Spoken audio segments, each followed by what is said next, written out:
Now, when I first read about the 1950s black American middle class, I was surprised, and you'll see why as we go over the account. Now, more importantly, this history matters because it shows exactly how, if people keep thinking and believing the same, they'll continue acting the same and producing children who repeat the same patterns, right? And so as we go over this 1950s black American culture, we're going to read from this book right here, Black Bourgeoisie, written by sociologist Dr. E. Franklin Frazier. So let's go in here and let's turn to page 204, where it says this. The exclusion of the middle-class Negroes from participation in general life of the American community has affected their entire outlook on life. Now, what exclusion is he talking about? He's talking about not being accepted by whites, which he describes as one of the primary aims of this black middle-class group. And wanting to be accepted socially by whites, it has its roots in this inferiority complex that was developed during slavery. So let's continue. It has meant that whites did not take Negroes seriously, that whites did not regard the activities of Negroes as of any real consequence in American life. It has tended to encourage a spirit of irresponsibility or an attitude of play or make-believe among them. And in this book, Dr. Frazier talks about this group exaggerating their wealth to make it seem like they were doing financially better than what they were actually doing. And that their business, their profession, and their education was not something that they took actually seriously, right? This was part of that make-believe world that they had created. Now let's go over to page 207 and let's talk about this play attitude.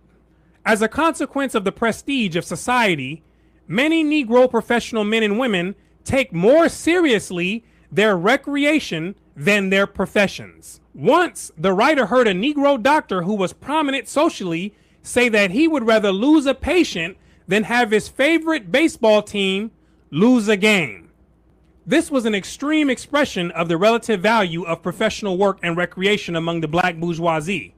At the same time, it is indicative of the value which many Negro professional men and women, including college professors, place upon sports. Here we go with the sports. Now remember, this was written in the 1950s, where we're seeing an account where Dr. Frazier is explaining that these professional blacks were already placing a higher value on sports than their actual profession. Let's continue. Except when they are talking within their narrow field of their professions, their conversations are generally limited to sports, baseball, and football. And if he were writing this today, he would have added basketball to this list as well.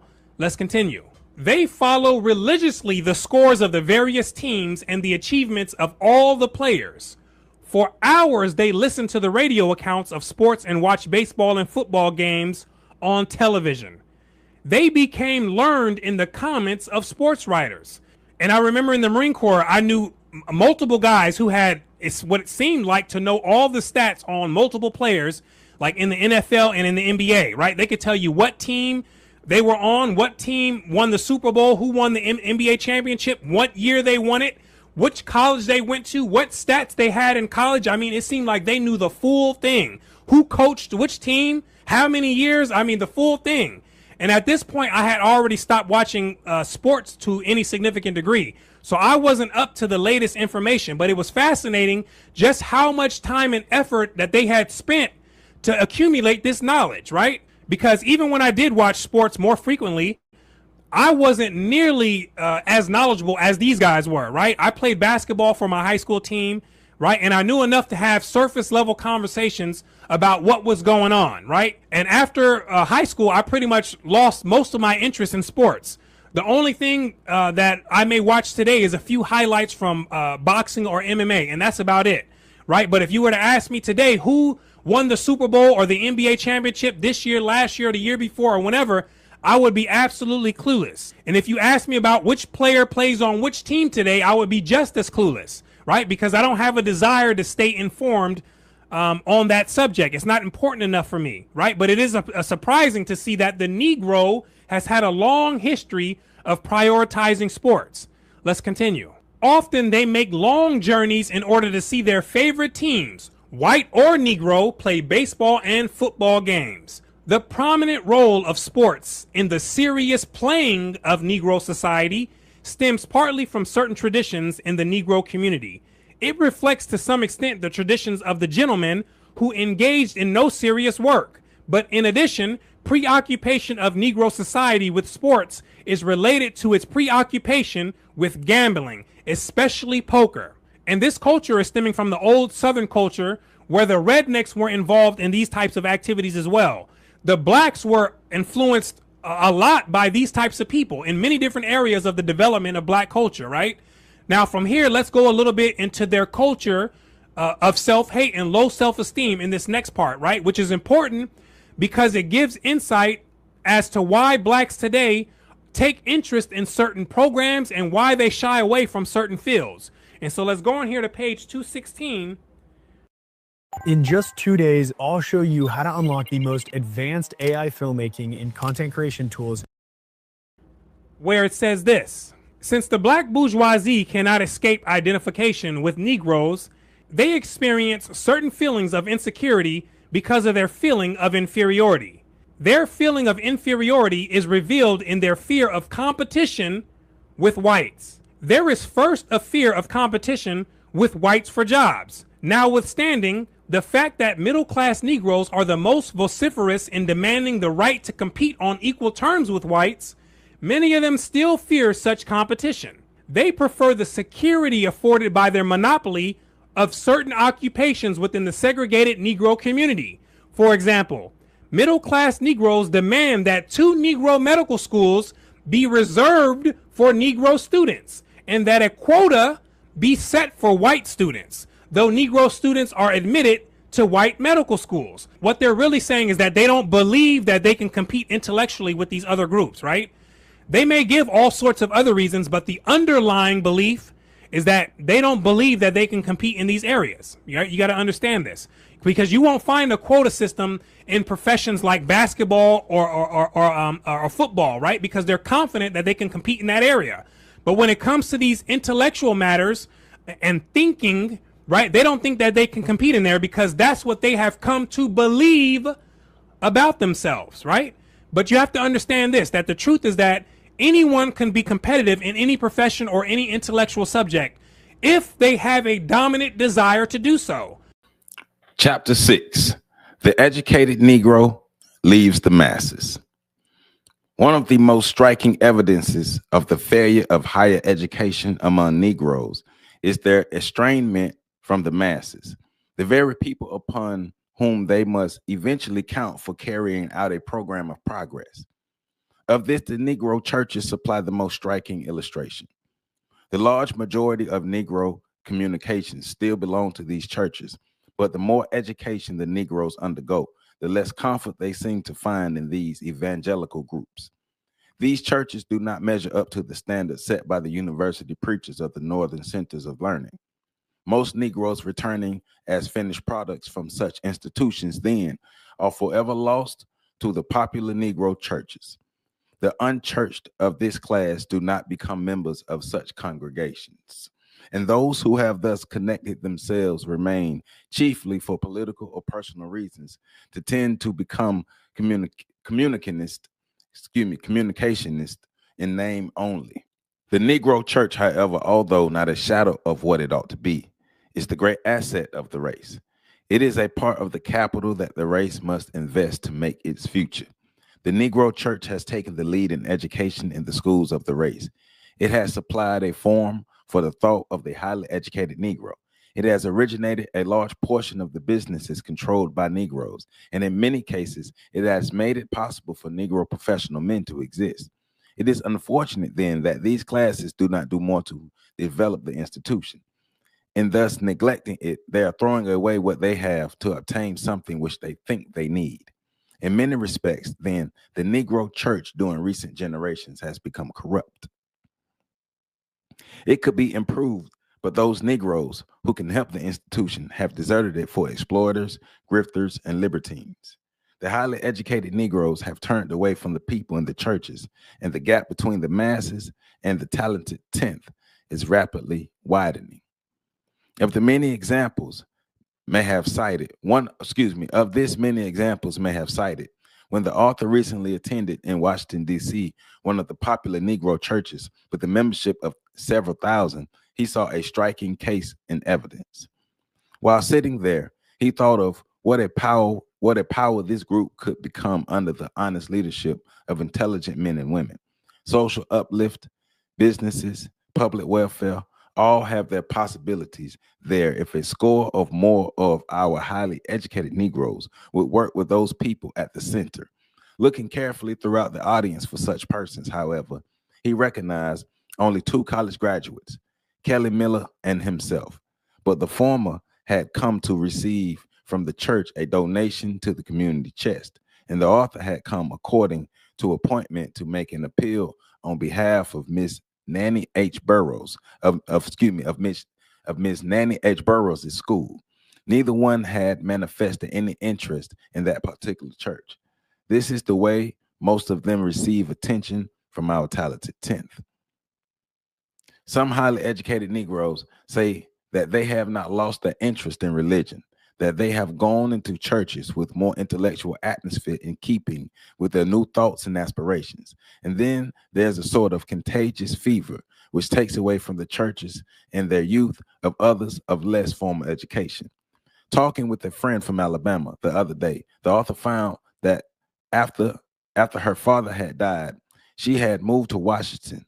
She forsook the Baptist church in which he had been a prominent worker and joined a ritualistic church which is more fashionable. Such a change of faith is all right in sense. For no sensible person today would dare to make an argument in favor of any particular religion. Religion is but religion, if the people live up to the faith they profess. What is said here with respect to the popular churches of Negroes, which happen to be chiefly Methodist and Baptist, would hold also if they were mainly Catholic, Episcopal, provided the large majority of Negroes belong to these churches. The point here is that the ritualistic churches into which the Negroes have gone do not touch the masses, and they show no promising future for racial development.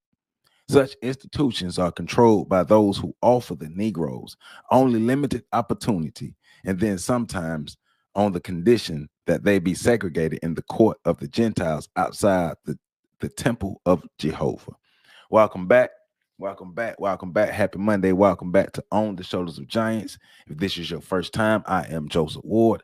I am continuing my reading of Dr. Carter G. Woodson's exceptional book, The Miseducation of the Negro. And this is chapter 6, The Educated Negro Leaves the Masses.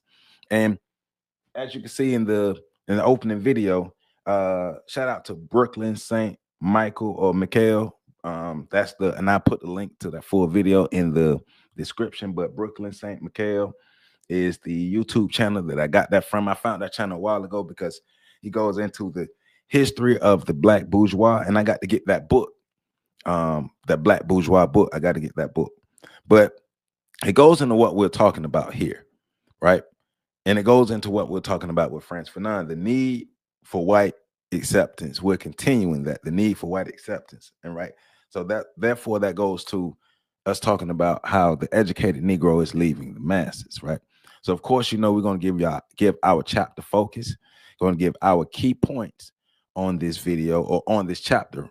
We're going to give Dr. Woodson's main argument and a reflection and a summary for this whole chapter, right? The educated Negro leaves the masses. We've talked about this before, and I put a video similar to this out not too long ago, but Negroes who once again feel that if they are to be successful, if there ought to be somebody, if I am going to be somebody, then it has to be within the white world. Because within the Black world, the world that I'm leaving, I was a nobody. Black people can't make me a somebody. There's Black famous and there's white famous. There's the Chitlin circuit and then there's touring, right? And Black people have been conditioned, especially these type of Black people have been conditioned to believe that they are above the masses, so therefore they deserve a spot at the white table. They are Black, but they not the regular Blacks like us. We're better than them. We're better than those regular Black people. those Negroes, right? Just to find out that white people don't like you either. They're no different than the sellout, the other Sambo sellouts who do what they got to do for white acceptance. They be kissing white butt, and then they find out the white people don't like you either. You're not accepted in the club either. And so, but these Negroes are okay with their proximity though. And so this is not for us to try to change anybody's mind or change the status or say, hey, get out of that space. I'm not even going to argue with you about that. But it's for us to understand who all we're dealing with.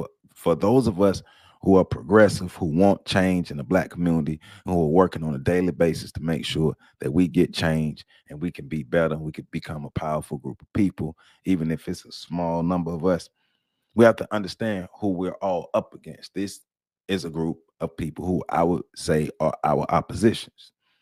This is a group of people who are working in the interest of the white supremacists. And because they're working in that interest, we have to understand them and know them and see them as an enemy as well. They are not on our side. They are regular Negroes, and then they're bougie Negroes. But there are a lot of regular Negroes who support the system of white supremacy. So this is not just all on them, but they have the mindset too. They're regular Negroes who can't get into that bourgeois class, but in their mind, they're above the other regular Negroes that they're around. It's a mindset. It's a mindset. So please, if you love what I'm getting into, you love these videos, you love this series, you love the information I'll be dropping, please hit that like button, comment, subscribe, share, hit that notification bell, make sure that all is turned on. Join the channel as a member, hit that super like button when we're live, hit that super chat. You know, you can hit see the Cash App at the bottom of the screen. There are plenty of ways to support the channel. Helping the channel grow helps this message get out further, helps me pour more into my Black History School, and help us build more community, because the goal is to build more community. I want us to eventually get to a point where we can have a meetup. I'm gonna keep talking about that because we're building community, right? We build a community of people who actually are doing things on a regular basis in that community. So that's how we're gonna do. We're gonna continue doing it. We're gonna continue pushing forward and moving forward, right? So the educated Negro leaves the masses. So our chapter focus. Well, before I get into that, let me tell you what our key points are. Our key points are: miseducation breeds alienation. Education designed to create servants, not leaders. The educated Negro's desire for social distance. Failure of leadership among the educated. Consequences of abandoning the masses, the need for re-education and humility, the path forward, reclaiming racial solidarity. That's the key points. Then, you know, we're going to get into the main point, the reflection, and then the summary.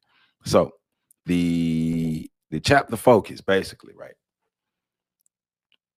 Dr. Woodson exposes one of the greatest tragedies of miseducation, the separation between the educated Negro and the Black masses. Those who can actually help the masses are turning their backs on the masses. So the roads that grew through the concrete is not reaching back, so other roads that can grow through the concrete.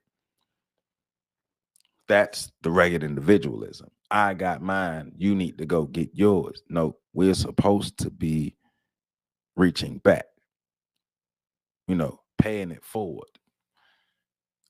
I help you, you help somebody else. They help somebody else. They help somebody else. They help somebody else. Continuing to help each other break through the concrete. And then we can lay our own concrete, or we can create our own garden, however we want to imagine it. We can do what we want to do. But the object is, if I have the information and I can help others, it is my duty, it's my obligation to impart this to help others in any type of way that I can. I'm not asking you to become a professor, but in any knowledge that you have, it is our obligation to use that to impart that knowledge, to help uplift others, right? Because remember, the code, going off the concepts of the code that Neely Fuller laid out, right? Giving the most constructive help to those who need it. Giving the constructive help to those who need it the most. I said, however way I say it, it's the same thing. Giving constructive help to those who need it the most. If we're not doing that, We tripping.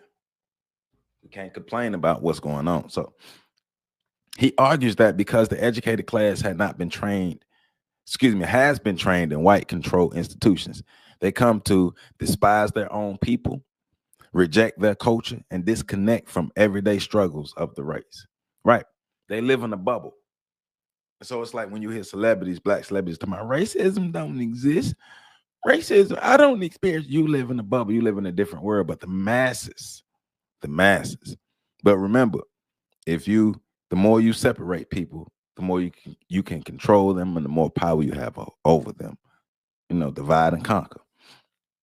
Instead of leading and uplifting the community, they seek validation and acceptance from white society.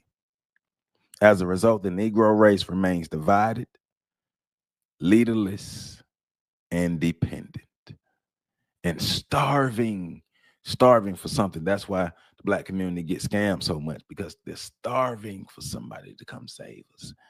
And it's nobody's job to come save you, especially not your enemy. And I'm going to keep telling you.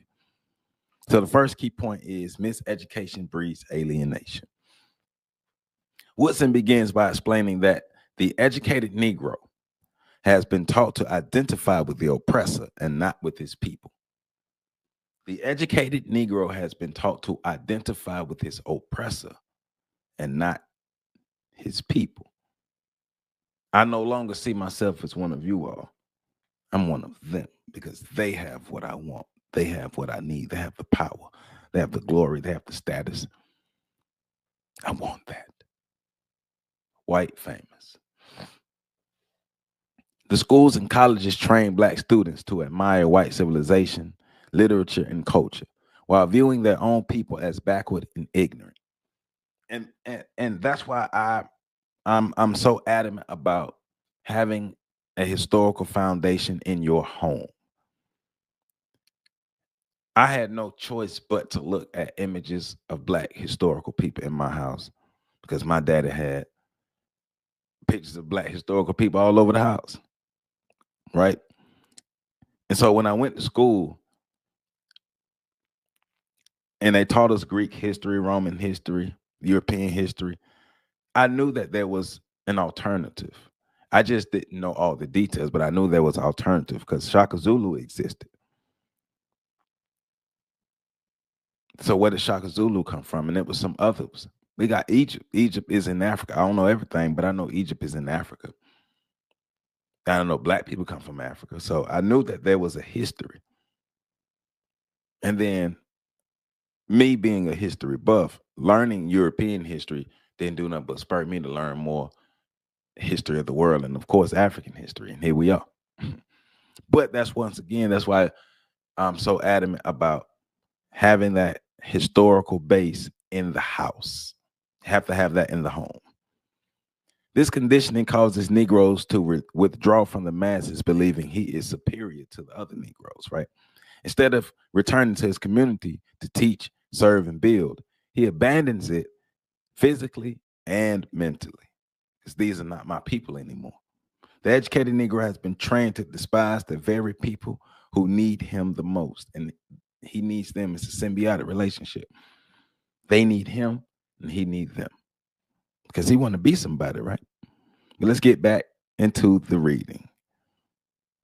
Once again, I have no idea which page this is, because this PDF that I'm reading from is a bit different, but I am on the paragraph that says, such a change in faith is all right in a sense. Please hit that like button, comment, subscribe, and share. And thank you all for supporting this channel. I appreciate y'all. Such a change in faith is all right in a sense, for no sensible person today would dare to make an argument in favor of any particular religion. Religion is but a religion. If the people live up to the religion they profess, what is said there with respect with the popular churches of the Negroes, which happen to, I've read that. I read that. Sorry. My bad. Okay. Excuse me. I'm starting off where it says how an educated Negro can thus. Okay. Excuse me. I read that. Okay. How an educated Negro can thus leave the churches of his people and accept such Jim Crowism has always been a puzzle, because their minds are scrambled. He cannot be a thinking man. in And it may be a sort of slave psychology which causes the preference for the leadership of the oppressor. I'm going to read that again. It may be a sort of slave psychology which causes this preference for the leadership of the oppressor. The excuse sometimes given for seeking such religious leadership is that the Negro evangelical churches are foggy, but a thinking man would rather be behind the times and have his self-respect that compromises manhood in accepting segregation. They say in some of the Negro churches, bishoprics are actually bought, but it is better for the Negro to belong to a church where one can secure a bishopric by purchase than be a member of one which would deny the promotion of the account of the color, on the account of color. With respect to developing the masses, then the Negro race has lost ground in recent years. In 1880, when the Negroes had begun to make themselves felt in teaching, the attitude of the leaders was different from what is today. At the time, men went off to school to prepare themselves for the uplift of a downtrodden people. In our time, too many Negroes go to school to memorize certain facts and pass examinations for jobs. After they obtain these positions, they pay little attention to humanity. The attitude of the educated Negro toward the masses results partly from the general trend of all persons toward selfishness, but it works more distraughtly among the Negroes than among the whites because the lower class of the latter have had so much more opportunity. So, right, we have to work as a group. We have to work as one. For some time, the author has been making a special study of the Negroes in the city of Washington to compare their condition of today with that of the past. Now, although the highly educated Negroes of the District of Columbia have multiplied and apparently are in better circumstances than ever, the masses show almost as much backwardness as they did in 1880. Sometimes you find as many as 2 or 3 storefront churches in a single block where Negroes indulge in heathen-like practices which could hardly be equaled in the jungle. The Negroes in Africa have not descended to such depths. Although born and brought up in the black belt of the South, the author never saw such idolatrous tendencies as he has seen under the dome of the Capitol. And that's really how it is. Like black communities where you have the most churches is usually the most crime, the most downtroddenness, the most issues, right? They need the most. In the areas where you have the most churches, that's crazy. But that tells you something. Education, key point number 2, education designed to create servants, not leaders. On point. Education designed to create servants, not leaders. Woodson argues that the American educational system was never meant to produce independent black leaders. It was designed to produce a buffer class that will help manage the black population under white control. Listen to that. I'm going to read that again. Woodson argues that the American educational system was never meant to produce independent black leaders. It was designed to produce a buffer class that will help manage the black population under white control to make sure that the system continues. And those Negroes will do it for the crumbs of crumbs of crumbs of crumbs. Educated Negroes were trained to imitate white elites and serve white interests, not to challenge systems of oppression. Why challenge the system? Because that's going to mess up my money if I challenge the system. Nobody going to challenge no system, man. That's going to mess up my money, man. What are they talking about? This structure made them dependent on white approval and disconnected from the needs of their people. Why should I care about them when I care about what the white people want, when I care about white people loving me and needing me? They become symbols of progress while remaining powerless to uplift the masses. Symbols of progress, because that's what they are now. That's why they like to sell us on the idea of black progress these days, especially black people being in political spaces and holding political offices. This is progress, but there's no real outcomes. Black people as a whole, the masses of black people, we're still not better on October 3rd of 2025. We're still not better. The system has made the Negro think of himself in terms of the oppressor's mind. I got mine, you got to get yours, and it's on you to get yours because, hey, everybody else over here getting ours. Not understanding they worked as a group. So the end of, once again, like Dr. Amos Woodson told us, individual power is a reflection of group power. Individual power is a reflection of group power. Once again, individual power is a reflection of group power. Individual power is a reflection, a reflection of group power. Back to the reading. Such conditions show that the undeveloped Negro has been abandoned by those who should help him. The educated white man said, an observer recently differs from the educated Negro, who so readily forsakes the belated elements of his race. When a white man sees persons of his own race trending downward to a level of disgrace, he does not rest until he works out some plan to lift such unfortunates to higher ground. Now listen, but the Negro forgets the delinquents of his race and goes his way to feather his own nest, as he has done in leaving the masses in the popular churches.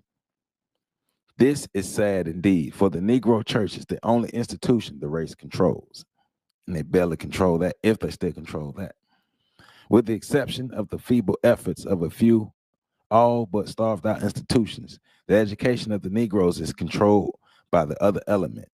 And save the dramatization of practical education by Booker T. Washington, Negroes have not influenced the system at all in America.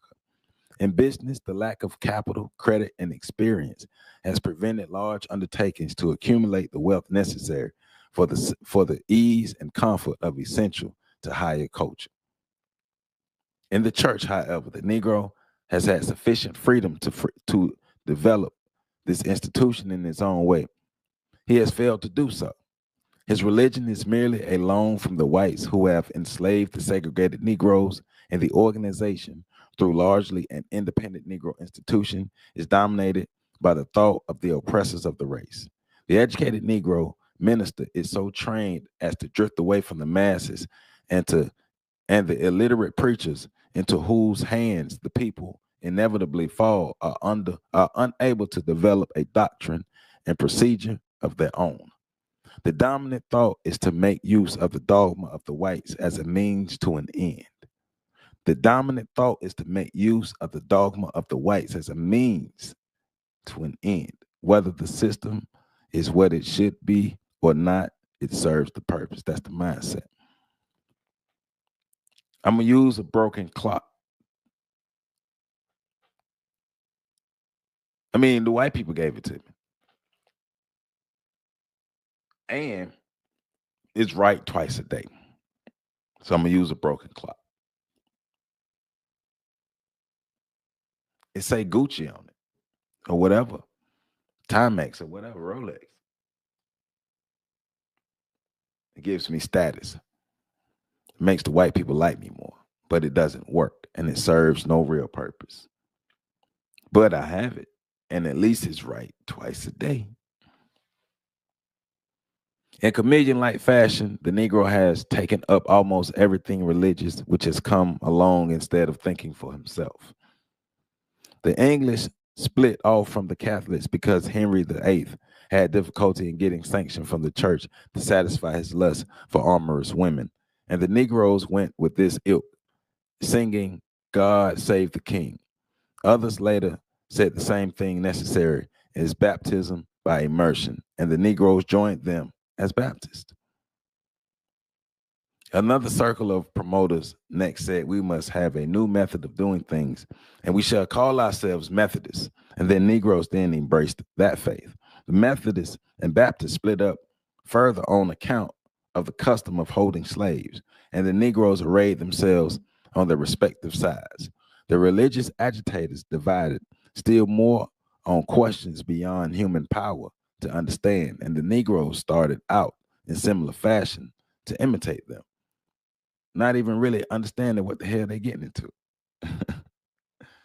Not even understanding what they're following. If the white people doing it, I'm doing it because it must be good because the white man is good. even though he enslaved us. But you know. Third key point, the educated Negro's desire for social distance. Woodson notes that many educated Negroes measure success by how far they can distance themselves from the Black community. They move out of Black neighborhoods, avoid working with the poor, and seek white social circles. We all know Negroes like that. We all know Negroes like that. They only have white friends. This distance isn't only physical, it's emotional and psychological. They adopt white values and reject anything associated with Blackness as inferior. Woodson emphasizes that this self-hatred and imitation are products of a distorted education that erases pride in one's race. Because why be proud of us when we can be proud of them? Because, you know, they got more power than us. They are the oppressors. They are the powerful. I mean, why not? You know what I'm saying? Don't y'all want to be powerful? Don't y'all want to be somebody? In order to be somebody, you got to be like the white people. If you're not like the white people, you'll never be somebody. It's that mindset. For example, 30 of the 213 religious bodies reported in 1926 were exclusively Negro, while 30 which were primarily white denominations had one or more Negro churches among their members. In other words, Negroes have gone into practically all sects established by whites. And in addition to these, they have established 30 of their own to give the system further complication and subdivision. The situation in these churches is aggravated too by having too many ministers and about 5 times as many supervisory officials as a church embracing all Negro communicationists will actually need. All of the Negro Methodists in the world, if united, would not need more than 12 bishops, and these would have time to direct the affairs of both Methodists and Baptists in the United Church. There is no need for 3 or 4 bishops, each teaching the same faith and practice, while duplicating the work of the other in the same area merely because a long time ago, somebody following the ignorant oppressors of the race in these churches committed the sin of dissension and strife. For all of this unnecessary expense, impoverished Negroes have to pay. Because we don't know no better, and we just following it because we think that's what we're supposed to do because God said so. The theology of foreigners, too, is the important factor in this union of churches and the burden which they impose on the unenlightened people. Theologians have been the bane of bliss and source of woe.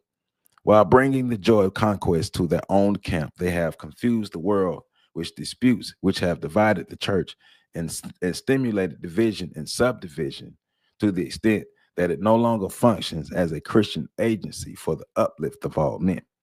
To begin with, theology is of pagan origin. Albert Magnus and Thomas Aquinas worked out the first system of it by applying to religious discussion the logic of Aristotle, a pagan philosopher who believed neither in the creation of the world nor the immortality of the soul.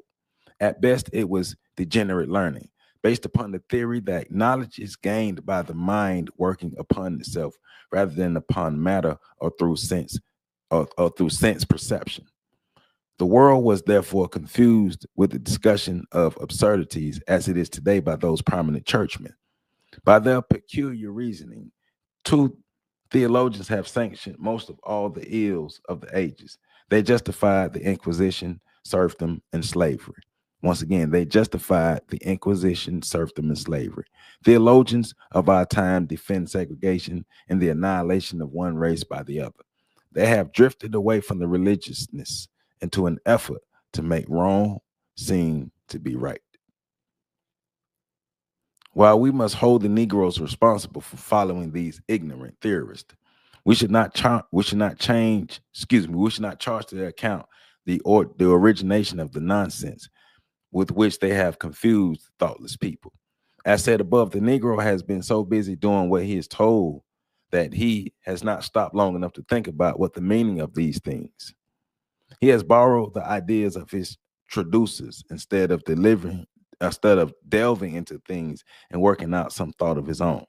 Some Negro leaders of these religious factions know better, but they hold their following by keeping the people divided and emphasizing non-essentials and insignificance of which the average man may not appreciate. The highly educated Negroes who know better than to follow these unprincipled men have abandoned these popular churches while serving as the avenue of the oppressor's propaganda. The Negro church, although doing some good, has prevented the union of diverse elements and has kept the race too weak to overcome foes who have purposely taught Negroes how to quarrel and fight about trifles until their enemies can overcome them. This is the keynote to the control of the so-called inferior races by the self-styled superior. The one who thinks and plans while the other is excited, fashion seizes upon and destroys his brother with whom he should cooperate. I'm gonna read that again. The one who thinks and plans while the other is excited, fashion seizes upon and destroys his brother with whom he should cooperate. Because the Negro's mind is warped and the Negro's eyes are fixated on the shiny things where everything real is being taken from him. Key point number 4, the failure of leadership among the educated. The greatest failure of the educated Negro, Woodson says, is his inability to lead. True leadership requires understanding and serving the people, something impossible when you look down on them and when you are an appointed leader by your oppressors. The educated Negro often blames the masses for their poverty and ignorance instead of recognizing how systems of oppression has limited their opportunities. And a lot of them know, especially if you've come from the poverty, you know. You're just acting like you forgot. The elitist attitude turns potential leaders into isolated individuals with no influence among their own people. The large majority of so-called educated Negroes have no idea of the needs of the people that they claim to be from because they're not a part of it anymore. But you know, the skin is the same, but all skin ain't kin. And all kin don't give a damn. Key point number 5, consequences of abandoning the masses. The separation between the educated and the uneducated weakens the race as a whole. The masses lose faith in their leaders who speak like outsiders and live apart from them. That's a lot of leaders. That's a whole lot of leaders. Meanwhile, the educated Negro becomes a man without a people, accepted by neither whites nor blacks.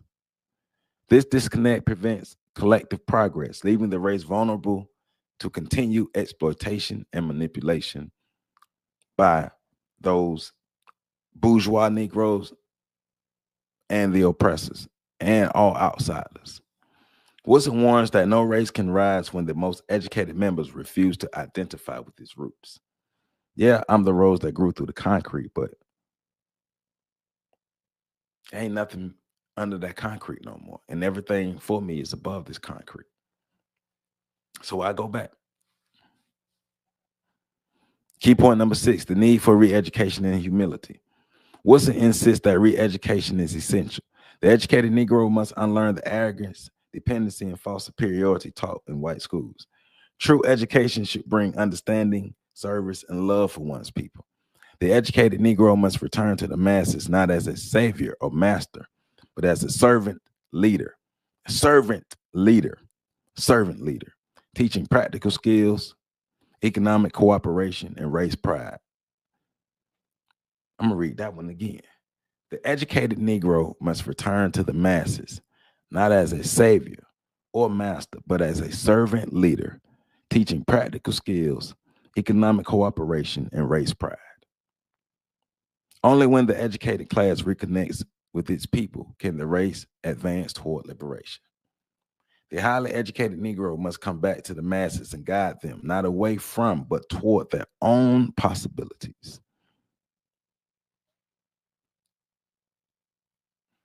Key point number 7, the path forward, reclaiming racial solidarity. Woodson calls for a complete reorientation of values among the educated Negro. Instead of chasing validation from white society, the goal must be to build independent Black institutions, which are schools, businesses, and cultural centers that serve the community. He advocates that education must be for service and not for status. Real education connects intellectual with purpose.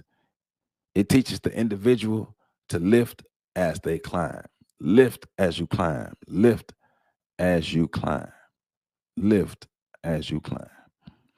So his main argument for chapter 6 is the tragedy of the Negro's miseducation is that it separates him from his own people. The educated Negro has been taught to despise the masses rather than uplift them. Until he learns to work among them and for them, his education will remain a weapon against his own race and his religion. His education and his religion, because the religious path he's chosen is dictated upon the education and his need for white acceptance. The reflection is, Woodson delivers one of the most piercing truths by saying that the most dangerous product of miseducation is not ignorance, it's alienation. You are educated but alienated. So you're a powerful weapon that will be used in the hands of the enemy. He shows how colonial-style schooling created the educated elite that served the system instead of the people. Once again, that powerful weapon in the hands of the enemy. Woodson's message is timeless. Our education must connect us to our people, our culture, and our struggle, not pull us away from them. The true test of education is not how far you rise above your people, but how deeply you serve them and how you can solve your problems. So the core takeaways from this is the educated Negro is trained to admire white culture and reject his own. He separates himself from the Black masses socially, intellectually, and economically. Schools create imitators, independents, not independent thinkers or builders. This division weakens the race and prevents collective progress. True education reconnects the educated Negro with his people and teaches him to serve, not to escape. And that's it for I'm done with the reading and my key points and everything. And so once again, this is chapter 6. And I always forget the chapter for a minute. Chapter 6, the educated Negro leaves the masses. Chapter 6, the educated Negro leaves the masses. And so for next week's video, chapter 7, it would be dissension and weakness. Dissension and weakness. And that is built through this purposeful education system to build weakened Negroes who want to be separated from the masses. So it's through education and it's through the spiritual practices. Even the churches. Churches are places that house this bouginess, this separation. Spiritual separation, mental separation, educational separation, economic separation. We can never unite if so many of us want to separate. Now we know we're gonna have to leave some people behind who don't want it, who not gonna make it. But those who want to make it can't separate from each other. Those who can, we can't separate from each other. Those who have not, got on their knees for the system of white supremacy. We're going to need the masses of our people. I don't think the masses of our people have chosen the system. The masses of our people are on their knees. The masses of our people, and there's a lot of people who just have no idea, but we can get up off our knees. A lot of people are comfortable. A lot of people are just weak.